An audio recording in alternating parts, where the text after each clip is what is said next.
जय हिंद दोस्तों। तो आइए आज हम बात करेंगे प्रकाश के विषय में। यानी क्लास 10th में जैसे आप प्रकाश के परावर्तन पढ़े हैं, उसी प्रकार से आज हम प्रकाश के विषय में चर्चा करेंगे और प्रकाश क्या होता है और प्रकाश के विषय में आपको जानकारी संपूर्ण मिलेगा यहाँ। ठीक है, तो हम वीडियो को स्टार्ट करते हैं। तो आइए, प्रकाश क्या होता है। तो आप जानते ही कि आम दैनिक जीवन में हम लोग प्रकाश का इस्तेमाल करते हैं, उसकी अनुभूति हम कोई भी वस्तु को देख पाते हैं। इसी प्रकार आज प्रकाश क्या है, प्रकाश के विषय में सब कुछ जानकारी प्राप्त करेंगे।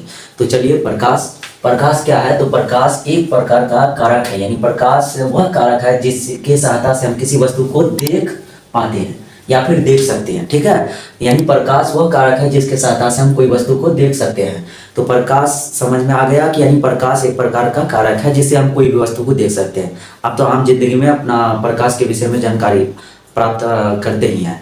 और दूसरी बात ये बता दें कि प्रकाश के बिना हमारा आँख कोई काम का नहीं, प्रकाश के ही सहायता से हम कोई वस्तु को देखते हैं, इसलिए आँख के लिए प्रकाश की आवश्यकता बहुत जरूरी है।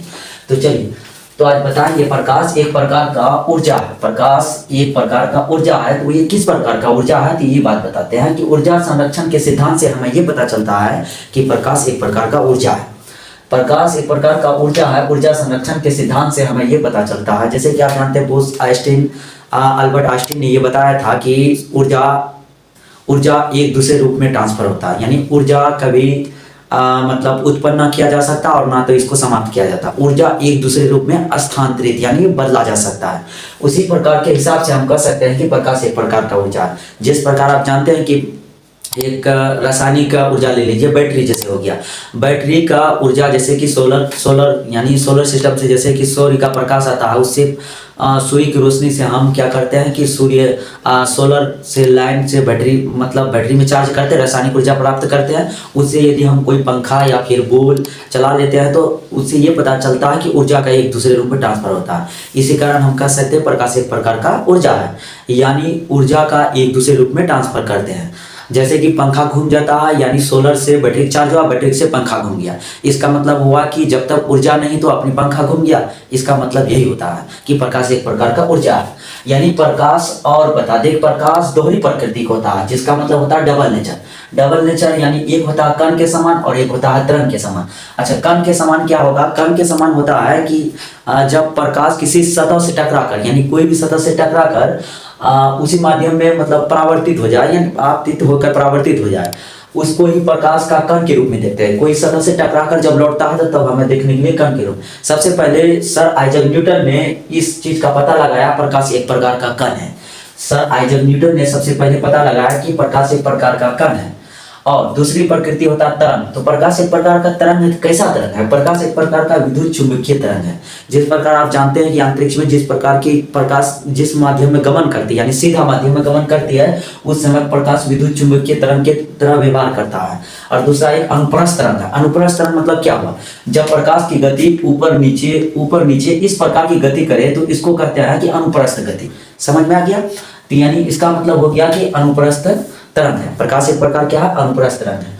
और बात हम कर ले कि प्रकाश सूर्य का प्रकाश सबसे अच्छा, यानी सबसे अच्छा ऊर्जा का स्रोत सूर्य का प्रकाश होता है।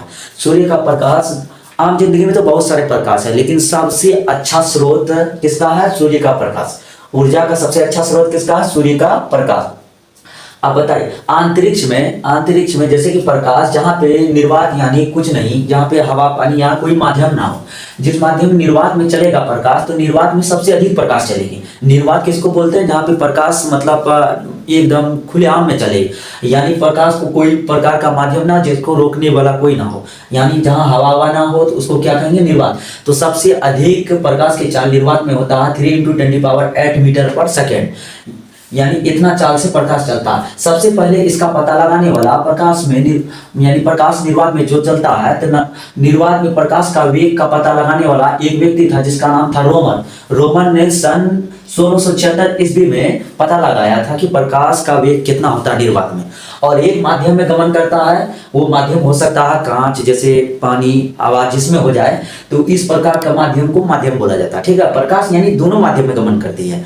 और सबसे अधिक चलेगा निर्वात में और उससे कम चलेगा हवा हो गया, कांच हो गया या फिर पानी हो गया, इस प्रकार। और प्रकाश, सूर्य के प्रकाश से पृथ्वी तक आने में 8 मिनट 20 से 22 सेकंड लगता है। 8 मिनट 20 से 22 सेकंड इस प्रकार लगता है प्रकाश को आने में पृथ्वी तक। यानी सबसे ज्यादा चाल कहाँ होगा प्रकाश का? निर्वात में। अब प्रकाश का निर्वात में चाल सबसे पहले किसने पता लगाया? रोमर ने। चलिए यहाँ तक तो समझ में आ गया। अब चलते हैं हम लोग आगे।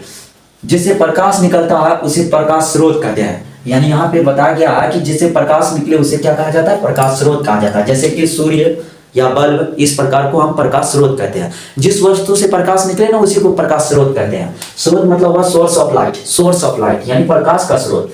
अब बताइए प्रकाश का स्रोत, प्रकाश का स्रोत तो आपको समझ में आ गया। अब चलते हैं हम क्या, किरण पुंज क्या होता है? किरण पुंज, किरण पुंज बीम ऑफ लाइट यानी किरणों के समूह को, यानी प्रकाश के किरणें के समूह को क्या कहा जाता है? किरणों के समूह को किरण पुंज कहते हैं। जिस माध्यम में प्रकाश निकले, इस कोई भी वस्तु से प्रकाश निकले, इस समूह को क्या कहेंगे? किरण पुंज कहेंगे।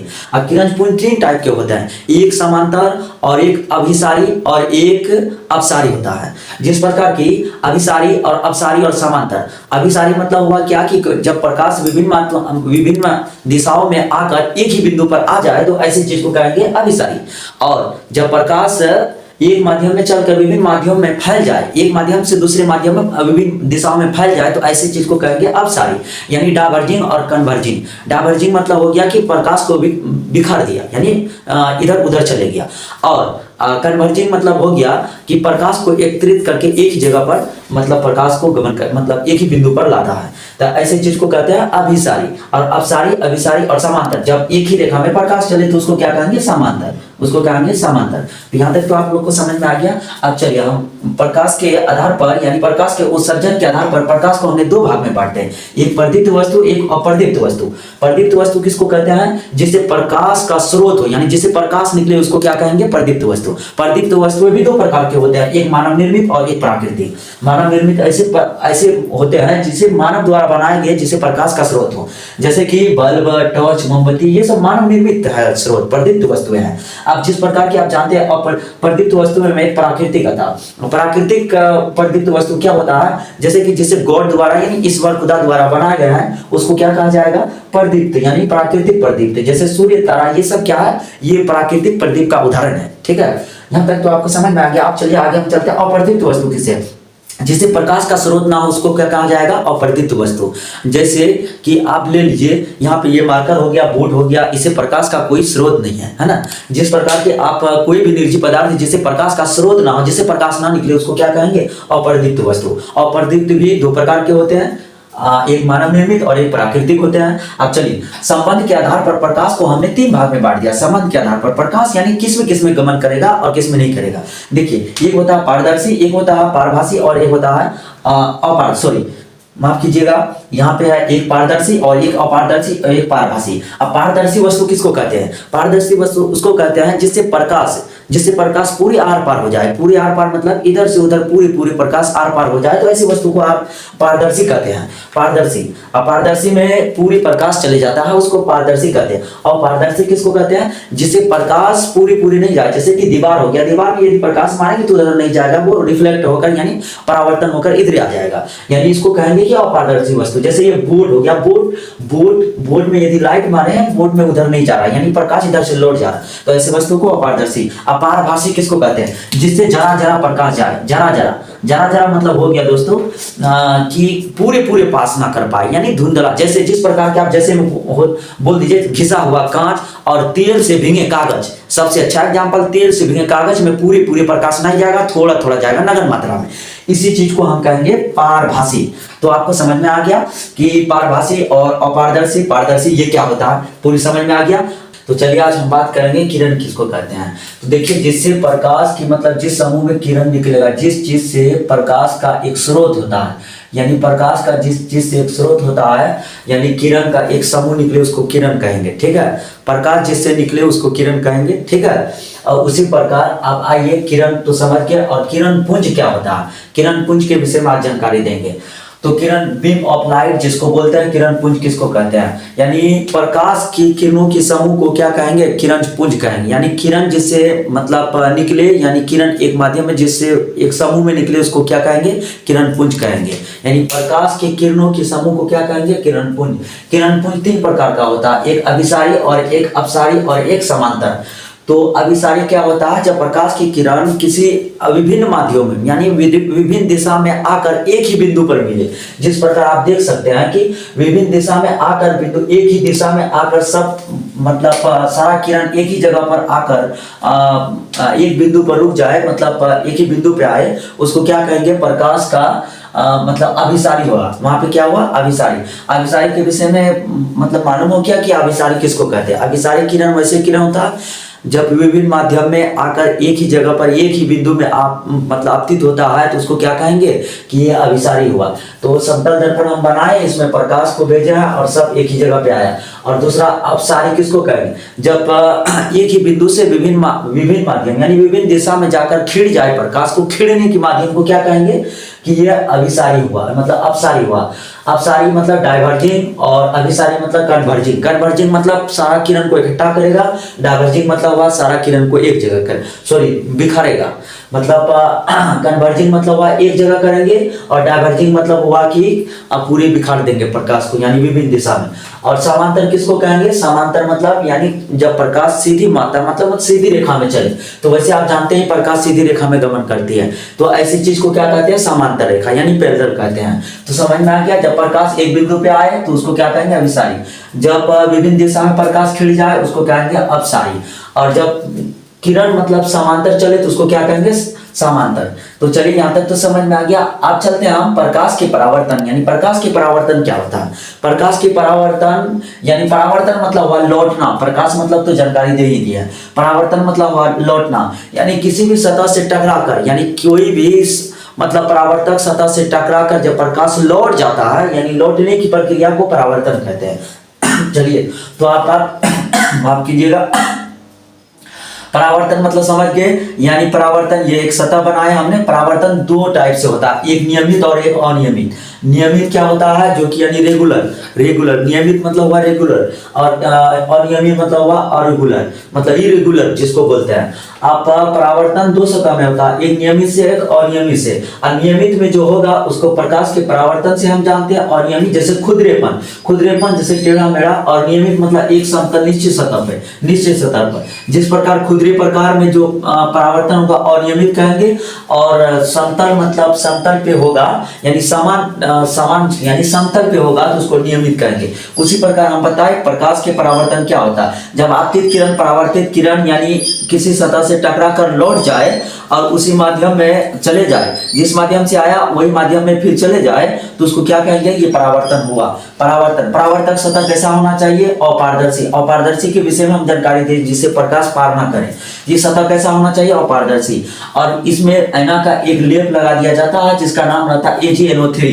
AgNO3 से वो चांदी का सबसे अच्छा परावर्तन होता है चांदी में, यानी इसीलिए ऐना के हम पीछे जो एक लेप लगाते हैं उसका नाम क्या लगता है, AgNO3। इसी का लेप चढ़ा देते हैं ऐना में, यानी दर्पण में, समतल दर्पण में चढ़ा देते हैं। इसी में परावर्तन सबसे अच्छा होता है। अब परावर्तन के 2 नियम होते हैं, ये बात तो आपको पता है। परावर्तन के 2 नियम होता है, कौन कौन नियम होता है, एक क्या परावर्तन यानी आपतित किरण, यहाँ से आपतित किरण और परावर्तित किरण, और डाला गया लंब यानी डाला गया ये लंब, अभिलंब, इसका नाम क्या है, अभिलंब, तीनों एक ही तल पे होता है, इसको अंग्रेजी में नॉर्मल बोलते हैं।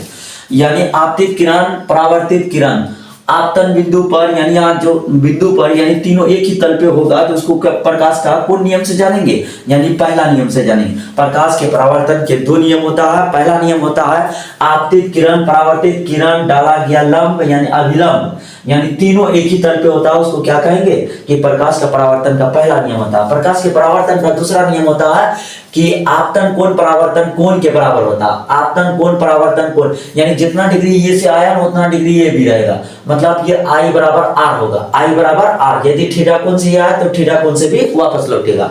इसीलिए प्रकाश के परावर्तन का दूसरा नियम होता है कि आपतन कोण परावर्तन कोण के बराबर होता है, और आपतन कोण परावर्तन कोण के बराबर I बराबर R। इस नियम से आपको पता चल गया कि प्रकाश के परावर्तन के दो नियम होते हैं। पहला नियम तो यहाँ पे है और दूसरा नियम यहाँ पे है।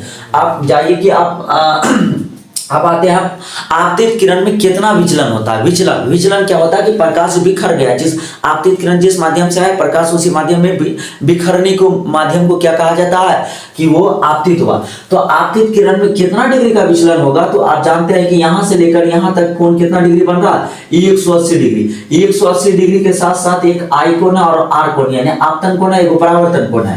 यानी आपतित किरण में विचलन जो 180 degree minus I plus R, इसको हम लिख सकते हैं 180 डिग्री माइनस 2i लिख सकते हैं। अब समतल दर्पण अब क्या होता है, प्लेन मिरर। यहां तक तो समझ ही गए होंगे। अब आइए हम समतल दर्पण में बात करते हैं। यदि कोई आईना को हम कोई भी समतल दर्पण को यदि कोना कोनी सेट कर देंगे तो उसमें कितना इमेज बनेगा। कोना कोनी को सेट कर देंगे उसमें कितना इमेज बनेगा, तो कोना कोनी के माध्यम में इमेज बनने का देखिए, यदि हम 60 डिग्री पर सेटिंग करेंगे या फिर 90 डिग्री पर करेंगे तो इसका सूत्र होता है 360 डिग्री बटा थीटा। हमेशा संख्या विषम में लेना है, विषम संख्या को ही आंसर बोलना है, या फिर 360 डिग्री बट्टा में क्या बट्टा में थीटा और -1। जिस प्रकार आपको बता दें कि 360 बटा यहाँ 60 डिग्री का कोण बन रहा था तो हमने दो समतल दर्पण को लगा दिए थे, दो समतल दर्पण को लगाए और इस प्रकार कोण यहाँ पे 60 डिग्री बन रहा था। 60 डिग्री बनने के दौरान हम क्या किए कि 6 के 36 यहाँ काट दिए, 0 कट गया और 6 के 36 यानी 6 में 1 को घटा देना, हमेशा संख्या विषम को ही बनाए, यानी 5 प्रतिबिंब बनेगा। दो समतल दर्पण को यदि इस प्रकार को हम लगा दे तो इसमें बनने वाली फोटो की संख्या यानी प्रतिबिंब मतलब फोटो, यानी फोटो कितना बनेगा तो वो 5 बनेगा। यानी 60 डिग्री के कोण पर हम कोई भी मतलब समतल दर्पण को सेटिंग करके यदि हम कोई वस्तु इसके आगे रख दे तो उसका फोटो 5 को बनेगा। उसी प्रकार आपको बता दें कि 360 बट्टा कितना यहाँ 90 बना 90 डिग्री, तो 0 चला गया और 9 के 36 यहाँ 4 हो रहा, यहाँ क्या सम संख्या तो इसको 1 माइनस कर देना, 1 माइनस करना, 4 में 1 गया तो कितना बचा 3। यानी 90 डिग्री के कोण पर यदि हम लगाएंगे 90 डिग्री के कोण पे यदि समतल दर्पण 2 को लगाएंगे तो उसका इमेज कितना बनेगा, उसका इमेज 3 को बनेगा। समझ में आ गया होंगे। अब आज हम बात करने वाले हैं केवल इमेज के विषय, यानी इमेज कैसे बनता। तो चलिए हम बता देते हैं कि जिस प्रकार दर्पण यानी मिरर 3 टाइप के होते हैं, जैसे समतल और उत्तल और अवतल, ये 3 टाइप के दर्पण होते हैं, तीनों में प्रतिबिंब बनते हैं। यानी तीनों दर्पण में कैसे कैसे प्रतिबिंब बनता है उसका जानकारी हम दे रहे हैं, ठीक है। तो चलिए सबसे पहले हम बात करेंगे प्रतिबिंब कैसे बनता, और हमने यहाँ 2 दर्पण लिया, एक अवतल लिया और एक उत्तल लिया, और दोनों दर्पण में हम बताएंगे कि प्रतिबिंब कैसे बनता। तो चलिए प्रतिबिंब क्या होता है, देखिए जब हमने अवतल दर्पण लिए और अवतल दर्पण का एक फिगर बना लिया है, अवतल दर्पण का जिस टाइप से हम फिगर बनाया है, यानी अवतल दर्पण का लक्षण होता है सारा प्रकाश को एक बिंदु पर केंद्रित करना। यानी इसी प्रकार दर्पण का हमेशा साइड में हम पेंट किया है वो दाहिना साइड में। कोई भी दर्पण है, दर्पण का कौन साइड पेंट होगा तो दाहिना साइड होगा। दर्पण का दाहिना साइड पेंट कर दिए, और ये पेंट किसका है, AgBr या फिर AgNO3। AgNO3 का हमने कलर कर दिया, कलर मतलब पेंट कर दिया AgNO3 का कलर क्यों करते हैं, आईना में सबसे ज्यादा जानते हैं कि प्रकाश का परावर्तन, यानी परावर्तन सबसे अच्छा दर्पण में जो होता है यानी सिल्वर सबसे अच्छा परावर्तन जो होता है वो सिल्वर में होता है, चांदी में होता है। इसी प्रकार हम दर्पणों में चांदी का लेप लगा दिए जाते हैं ताकि उसमें अच्छा परावर्तन हो। तो चलिए हम इसमें लेप कर दिया है और ये लेप चढ़ा दिया AgNO3 का, हमने अवतल दर्पण में लेप लगा दिया।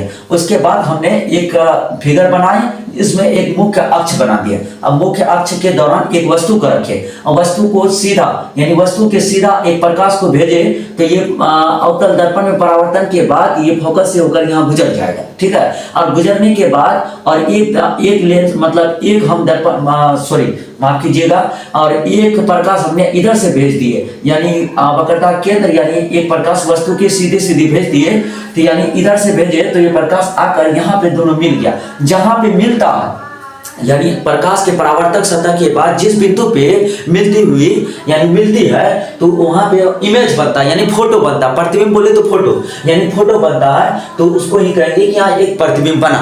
तो चलिए अवतल दर्पण में प्रतिबिंब कैसा बना तो देख लीजिए। जब हमने एक वस्तु को रखा, वस्तु के सीधा एक प्रकाश भेजे, प्रकाश को इस गमन में आ गया और एक प्रकाश इधर से भेजे, तो दोनों किरण आकर यहाँ पे मिलती हुई हमको प्रतीत हो रहा है, प्रतीत नहीं यहाँ मिलती है, केवल यहाँ पे मिलती है, यानी रियल में मिल रहा है, रियल रियल में यानी वास्तव में मिल रहा है, या वास्तव में मिलने के दौरान एक फोटो का निर्माण करता है। तो इस प्रकार बताइए कि अवतल दर्पण में आप कैसा प्रतिबिंब बनता है। तो अवतल दर्पण में हमेशा वास्तविक प्रतिबिंब बनता है, यानी रियल इमेज बनता है। और रियल इमेज हमेशा क्या कहलाता है, उल्टा कहलाता है। रियल इमेज हमेशा देखिए उलट गया, यहाँ पे उल्टा हुआ।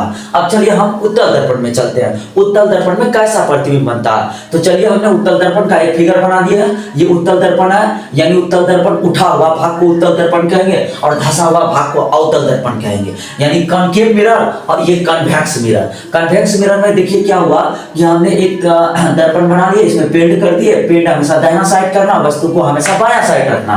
तो हमने एक वस्तु को रखी, इसे किरण भेजे तो ये किरण को बिखर दिया, यानी उत्तल दर्पण में कोई भी किरण को हम भेजेंगे तो वो किरण को बिखर देगा। तो देखिए यहाँ पे बिखर दिया है किरण को, यहाँ से और एक किरण मारे, इसी माध्यम में किरण को लौटा दी। लेकिन इस किरण का माध्यम देखिए ये मिलते हुए प्रतीत हो रहा, यानी मिलते हुए प्रतीत हो रहा दोनों किरण जहां पे मिले वहां पे एक फोटो बना। तो ये फोटो आप काल्पनिक या आभासी कर सकते हैं, यानी अंग्रेजी में वर्चुअल कर सकते हैं इसको, तो यानी वर्चुअल इमेज बना।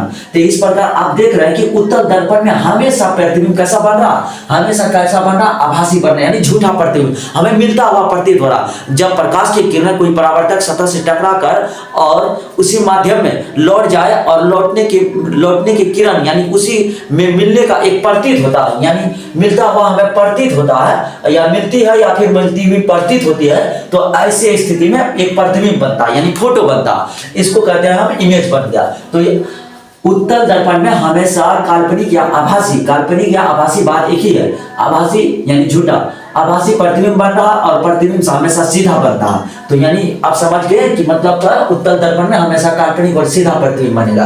तो यहाँ प्रतिबिंब कैसे बना, उत्तल और अवतल में दोनों टाइप से समझ गए। अब देखिए प्रतिबिंब दो टाइप से, एक होता है वास्तविक और एक होता है वर्चुअल, आभासी। और वास्तविक प्रतिबिंब क्या है, अभी तो आपको बता दिया मतलब वास्तविक प्रतिबिंब क्या होता है। तब जब देखिए वास्तविक प्रतिबिंब हमेशा क्या बनता है, उल्टा बनता है। देखिए उलट गया है ना, यहाँ पे उल्टा बना हुआ, और इसे पर्दे पर उतारा जा सकता, इसको हम बढ़िया से पर्दे पे उतारा जा सकते, मतलब उतार सकते हैं, पर्दे पर हम इसका फोटो बना सकते हैं। लेकिन वही बात है कि अवतल में आइए, जिसमें सॉरी माफ कीजिएगा, यहाँ पे वर्चुअल आभासी है, यानी उत्तल में आइए। उत्तल में आभासी काल्पनिक, आभासी या काल्पनिक, काल्पनिक में क्या होता है कि हमेशा प्रतिबिंब सीधा बन रहा था। देखिए दर्पण के सीधे सीधे बन गया था, तो यानी उत्तल दर्पण में हमेशा प्रतिबिंब कैसा बनेगा, यानी आभासी, यानी आभासी कैसा प्रतिबिंब होता है, सीधा होता है। उसी प्रकार इसे पर्दा पर उतारा नहीं जा सकता है, इसको केवल कल्पना कर सकते हैं। मान के चलिए हमने बोर्ड में एक लाइट प्रकाश यानी मार, यानी यह बोर्ड नहीं होता यदि इसको परावर्तन करने वाला कोई सतह नहीं होता तो ये पीछे होके चला जाता, तो इसी पे मिलते हुए प्रतीत हो रहा ना, तो उधर फोटो बन जाता। तो यानी मिलता हुआ प्रतीत हो, मिलता हुआ प्रतीत हो, ऐसे स्थिति में हम कहेंगे काल्पनिक या आभासी प्रतिबिंब बन रहा है। तो दोनों स्थिति में आप प्रतिबिंब को अच्छा तरह से समझ गए हैं। तो आप प्रतिबिंब कैसे बनता है, अब देखिए दर्पण तीन टाइप से होता है, और इसको हम तो जानकारी दे ही दिए थे दो, और ये, और हमने आज समतल दर्पण के विषय में आप पढ़ने जा रहे हैं। ठीक है, तो चलिए।